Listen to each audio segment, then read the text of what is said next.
Fala galera do Rádio Oposto, sejam mais uma vez todos muito bem-vindos a uma discussão de um caso super interessante. A gente discutiu esse caso lá no Instagram. Se você ainda não segue a gente lá no Instagram, é @radioposts.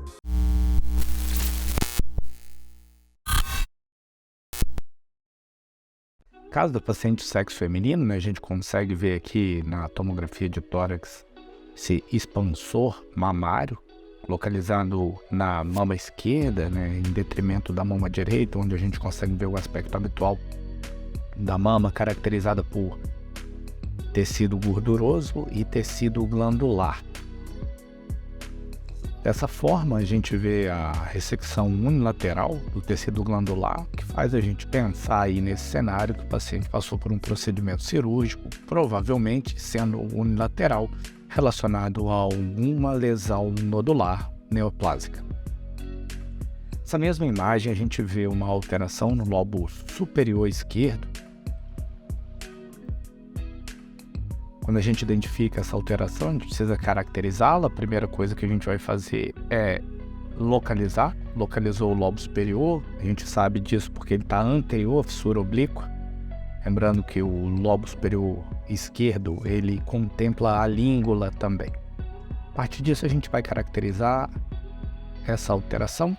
Essa alteração é definida por um nódulo. Um nódulo é definido como uma área de aumento da densidade do parênquima pulmonar algo ou aproximadamente arredondada, que mede até 30 milímetros ou 3 centímetros. Maior do que isso, a gente vai chamar de massa. Isto posto, próximo item, a gente analisar as margens, os contornos.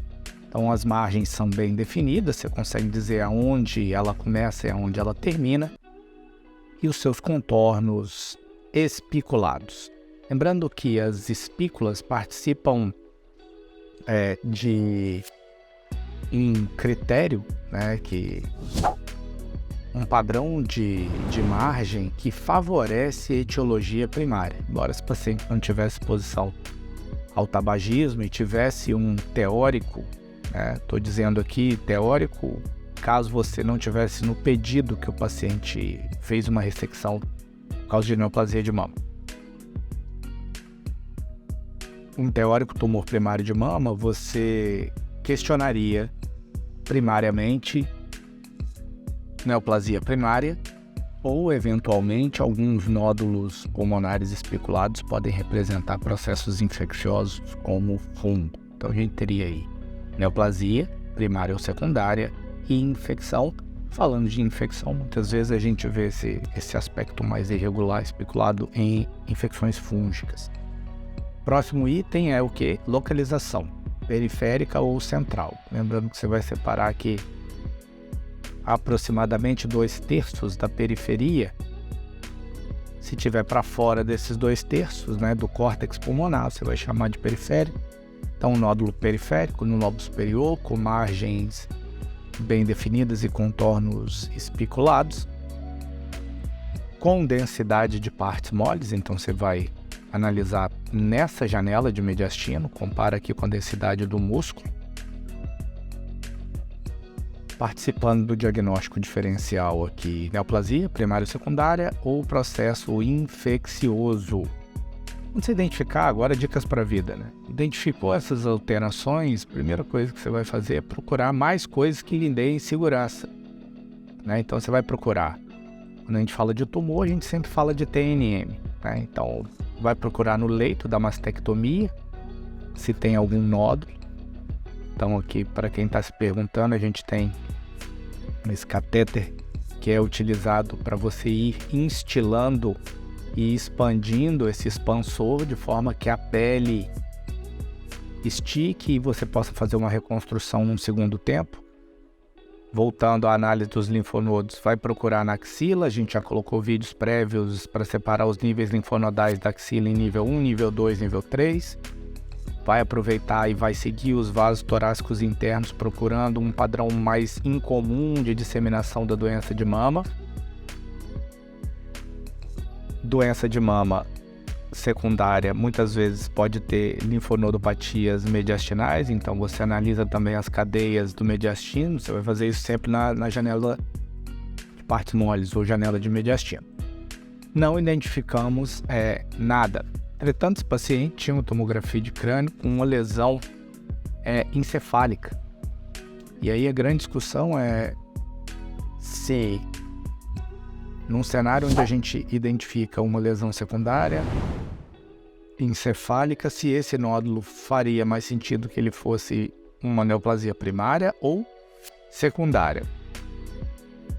Lembrando que a presença de broncograma aéreo, os contornos espiculados favorecem que a etiologia seja primária. Então, nossa opinião foi de que representasse uma neoplasia primária de pulmão. Mesmo a gente vendo o sinal do vaso aqui, né? Consegue ver que a lesão surge na ponta de um vaso. Esse é um dos critérios que favorece metástase, né? Lesão secundária. Portanto, foi confirmado o caso como uma lesão neoplásica primária do pulmão. Se a gente localizar e analisar isso num cenário do paciente jovem sem exposição à carga tabágica, já tendo uma neoplasia de mama pregressa, é discutível que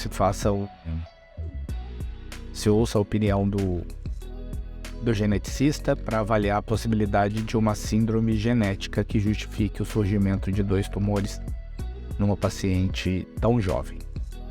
Agora, os disclaimers. Se você é paciente e está ouvindo esse vídeo não tem intenção de você fazer os seus próprios diagnósticos. Se você leu a palavra nódulo no seu relatório médico, nem todos os nódulos têm essa característica. Os nódulos têm um amplo espectro, do completamente benigno ao provavelmente maligno.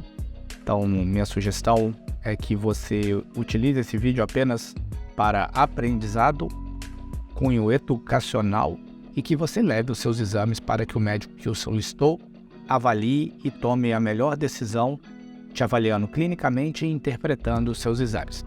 As dúvidas que você tiver serão pertinentes que você leve para ele, para que ele, ao lhe avaliar, tome a melhor decisão. E agora você que é residente de radiologia ou colega radiologista, deixa aí o seu comentário. O que você achou da discussão? Se você tem mais alguma hipótese diagnóstica, como é que você abordaria o caso e novas sugestões para os próximos vídeos.